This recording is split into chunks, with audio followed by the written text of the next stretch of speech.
Hello everyone! So ito yung first batch ng merch namin. Napaship na po ito last Tuesday, October 17, 2023.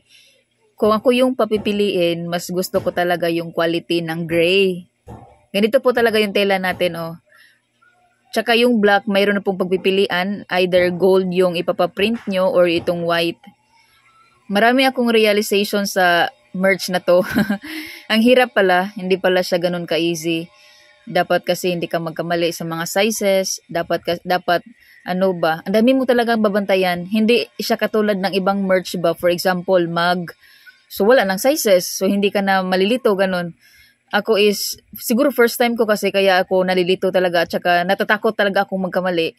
So if ever man nagkamali man po ako sa paglagay ng mga sizes, sa pagkopya ng mga sizes, sana po wala talaga triple check talaga para sure ball na tama yung sinend ko. So if meron man talagang nagkamali, pasensya po talaga if meron, PM me na lang para po mapalitan ko. So maraming salamat po talaga sa lahat ng bumili.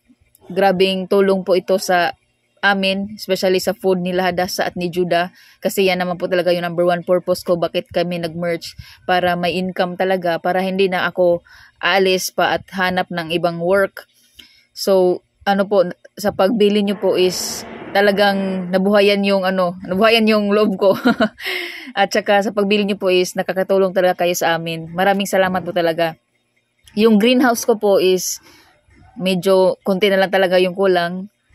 Sa mga gusto pong mag-sponsor ng greenhouse namin, feel free po to sponsor kahit magkano lang, kasi kailangan ko talaga yung tapusin, since yun yung isang passive income na hindi na kailangan ng mataas na oras para maka-income ka doon, kasi lang yun, hydroponics. I don't know if alam natin lahat yung hydroponics. So sa mga gusto pong mag-sponsor or tumulong sa aming greenhouse, please po, please help us.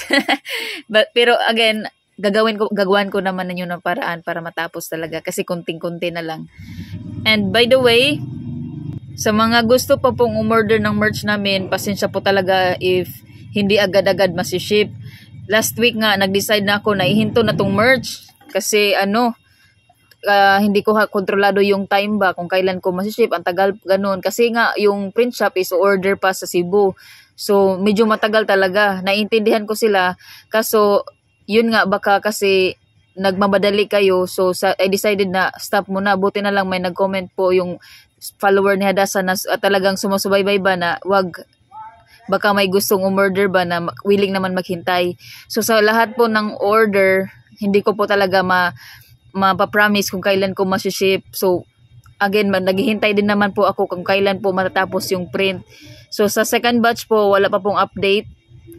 But then again, dadating po yun. Hindi lang talaga ako makakapromise kung kailan. So sana po is mag-order pa rin yung iba, no, kahit matagal.